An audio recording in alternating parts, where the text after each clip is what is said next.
आखाती देशाच्या युद्धाचा परिणाम हा सर्वसामान्य लघु उद्योगांवरती पण झालेला आपल्याला पाहायला मिळत आहे। मी सध्या ओझर येथे जिथे पाण्याच्या बॉटल बनतात तिथे आहे। इथे ह्या फॅक्टरीमध्ये कच्च्या मालापासून ते बॉटल सील पॅक होण्यापर्यंत सर्व प्रोसेस केली जाते, पण जो कच्चा माल ह्या बॉटल बनवण्यासाठी लागतो तो माल आता सध्या मिळत नाहीये किंवा जो मिळत आहे तो सुद्धा खूप किमतीने घ्यायला लागत आहे। आपल्यासोबत जे बॉटल उत्पादन करतात ते व्यावसायिक आहेत, त्यांच्याकडून आपण जाणून घेऊ की सध्या बॉटल पाण्याची बॉटलची किंमत वगैरे वाढली आहे की काय वेगळी परिस्थिती आहे। मॅडम युद्धानंतरच्या परिस्थितीत जी बॉटल मॅन्युफॅक्चरिंग कॉस्ट आहे ती साधारण 80% वाढ झालेली आहे।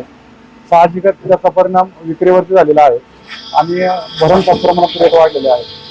आणि जे बॉटल कच्चा माल आहे पेट रेझिन ते तुम्हाला उपलब्ध होत आहे का नाही?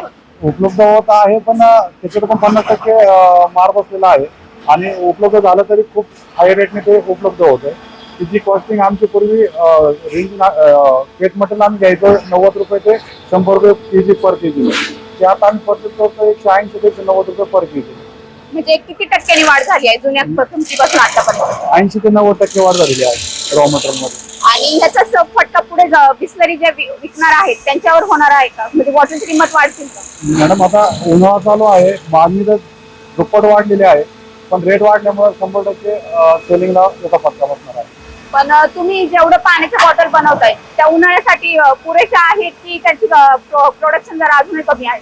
रेग्युलर मार्केटमध्ये दरवर्षी उन्हाळ्यामध्ये याचं शॉर्टेज येतं। आता तर त्याच्यात बरं अशी पडली की रॉ मटेरियलच्या शॉर्टेजमुळे ते प्रोडक्शनवरती फरक पडला, त्यामुळे 100% रेग्युलर मार्केटमध्ये उन्हाळ्यामध्ये आता आपण सप्लाय करू शकत नाही। त्यात विभिन्न परिस्थितीमुळे 100% सप्लाय तुमचा खंडित होणार आहे। सरकारकडनं आमच्या अपेक्षा हीच आहे की व्यवसाय जिवंत राहण्यासाठी वेळेवरती याचं रॉ मटेरियल आम्हाला अवेलेबल व्हावा आणि योग्य दरात मिळावा, जेणेकरून आम्ही ग्राहकांपर्यंत ते योग्य दरात पोहोचू शकू।